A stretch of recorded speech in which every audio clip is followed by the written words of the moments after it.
नाज़रीन गिरामी अस्सलामु अलैकुम वरहमतुल्लाहि वबरकातुहू।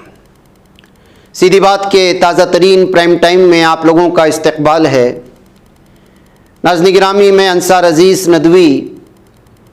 जैसे कि आप जानते हैं कि खुसूसी उन्वानात पर हमारे प्राइम टाइम का सिलसिला जारी है। आज हम समझने की कोशिश करते हैं गांधी परिवार को। इधर कुछ महीनों से राहुल गांधी जो है वो बहुत ज़्यादा सुर्खियों में हैं और जहां भी इस वक्त कांग्रेस की कामयाबी हो रही है, उनके भारत जोड़ो यात्रा से या ज़मीनी सतह पर उतर करके उनके आम आवाम से मुलाकात करने और उनके मसाइल को हल करने की यकीन दहानी की तरफ देखा जा रहा है। ऐसी सूरत हाल में राहुल गांधी की अनकही कहानी कहते हुए जनाब सुहेल अंजुम साहब, जो मशहूर सहाफ़ी भी हैं और तनकीद निगार भी हैं, वो कुछ तफसीलात तारीख़ के हवाले से गांधी परिवार की रखने की कोशिश की हैं या फिर जो साबिक़ सीएम या पीएम गुजरे हैं उनके हवाले से। जनाब सुहेल अंजुम साहब का मानना है कि गुज़श्ता दिनों सीनियर सहाफ़ी नीरजा चौधरी की किताब शाये हुई है, हाउ प्राइम मिनिस्टर्स डिसाइड, यानी वज़राए आज़म कैसे फ़ैसला करते हैं। नीरजा चौधरी एक गैर जानिबदार सहाफ़ी, तज्ज़ियाकार और मुबस्सिर हैं।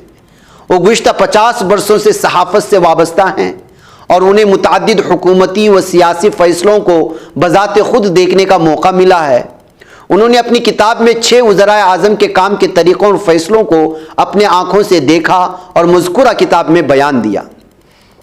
ये 6 वज़राए आज़म हैं इंदिरा गांधी, राजीव गांधी, वीपी सिंह, नरसिम्हा राव, अटल बिहारी वाजपेयी और डॉक्टर मनमोहन सिंह। उन्होंने 6 अहम तारीख़ी फैसलों की रोशनी में इन वज़राए आज़म के कामों का जायज़ा लिया है। ये फैसले हैं 1977 में शर्मनाक शिकस्त के बाद इंदिरा गांधी के ज़रिए 1979 में जनता पार्टी 1979 में जनता पार्टी को तोड़ने और दोबारा इख्तिदार में वापसी के लिए इख्तियार करदा हिकमत अमली।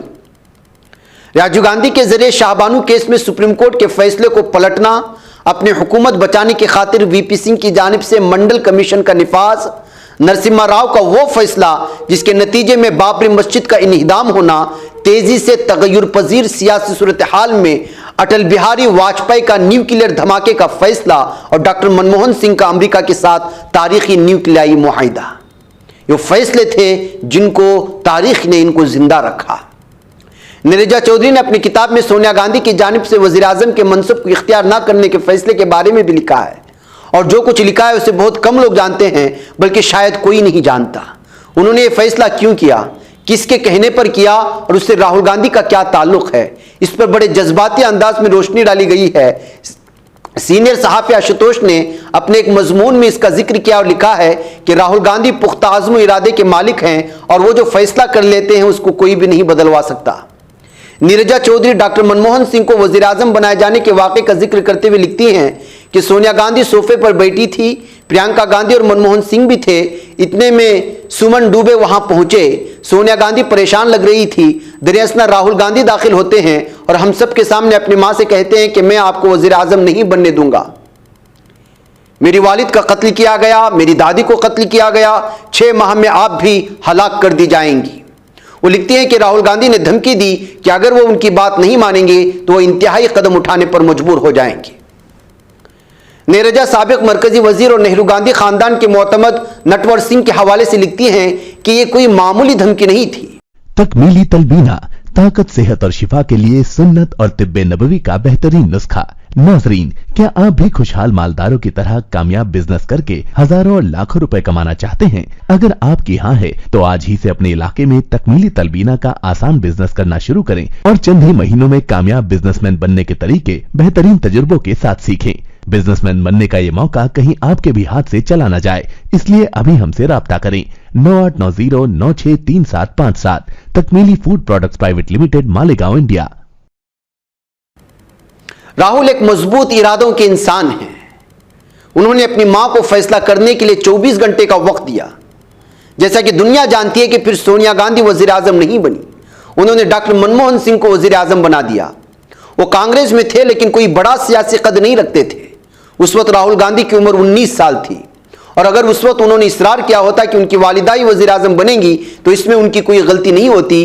किसी अजीम शख्स के लिए भी वज़ीर आज़म का मनसब ठुकराना आसान नहीं होता, लेकिन राहुल गांधी ने सोनिया गांधी को पीएम बनने नहीं दिया। आशुतोष लिखते हैं कि चंद को छोड़कर बाकी तमाम सहाफ़ियों ने राहुल गांधी की इस खूबी को नज़रअंदाज किया।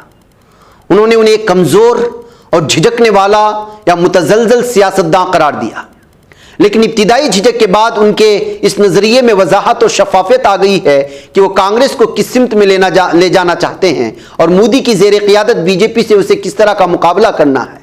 वो कहते हैं कि जब राहुल गांधी के खिलाफ हतक इज्जत का मामला सामने आया और न सिर्फ ये कि उनकी लोकसभा की रुकनियत चली गई बल्कि उनसे उनका बंगला भी छीन लिया गया, अगर वो चाहते तो माफ़ी मांग कर इस बेइज्जती से बच जाते जो उनके हिस्से में आने वाली थी, लेकिन वो अपने मौक़िफ़ पर कायम रहे और उसका नतीजा जिस शक्ल में भी निकले उसके लिए तैयार हो गए।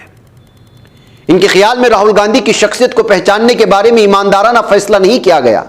इसमें कुछ उनकी खामी थी तो बहुत कुछ उनके खिलाफ किए जाने वाले प्रोपेगेंडे का हाथ था।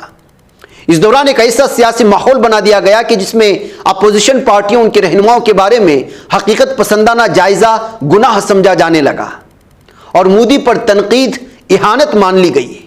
राहुल गांधी ने महसूस किया कि कांग्रेस एक गहरे बहरान में मुब्तला है और इस बहरान से उसे निकालने और उसकी सेहत को ठीक करने के लिए तवील मुद्दती हिकमत अमली की ज़रूरत है। उन्होंने महसूस किया कि पार्टी को सड़क पर उतारने और उसमें नया जोश भरने के लिए ज़रूरी है कि नेहरू गांधी फैमिली पिछली नशिस्त पर बैठे और ड्राइविंग सीट पर किसी और को बिठाया जाए, अलबत्ता यह फैमिली पसे पुश्त रहकर हौसला और जोश भरती रहे। राहुल गांधी को समझने के लिए सियासी तनाजुर को समझना ज़रूरी है।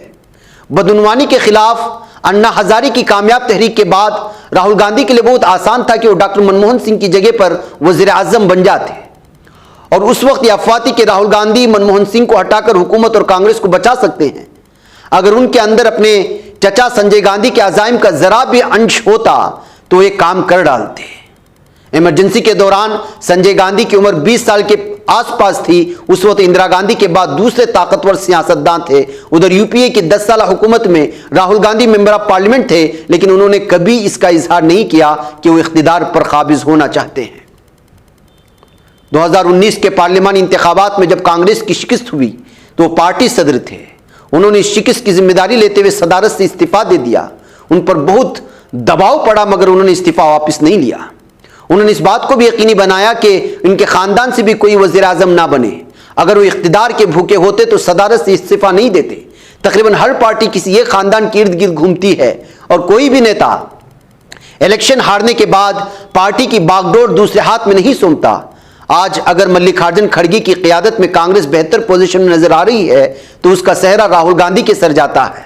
उन्होंने मुतअद्दिद सहाफ़ियों और सियासतदानों की क़ियास आराइयों को झूठा साबित करते हुए तकरीबन 4000 किलोमीटर तक पैदल यात्रा की। भारत जोड़ो यात्रा ने ही पार्टी के अंदर नया जोश पैदा किया।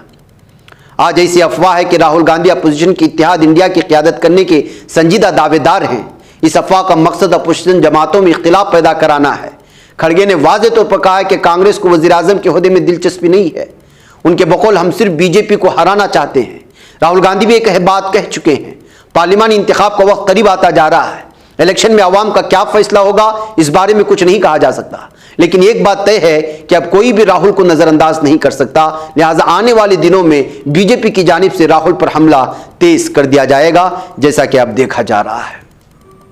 तो नाज़रीन गिरामी, ये सियासी तौर पर पेश की गई एक ऐसी बसीरत अंदोज कुछ हकाइक थे जिसको जो है खुले अल्फाजों में किसी ने लिखा तो सोचा कि आपके सामने क्यों ना पेश किया। कोई सहाफ़ी की निगाहों से मिलाता है ये लोगों को मोहब्बत की पनाहों से। करम और दर्द मंदी का है एक संसार सीधी बात। अज़ीमत जुर्अतो हिम्मत का है इज़हार सीधी बात। अज़ीमत जुर्अतो हिम्मत का है इज़हार सीधी बात। ये चैनल हक निगर बनकर कुचल देता है फितनों को।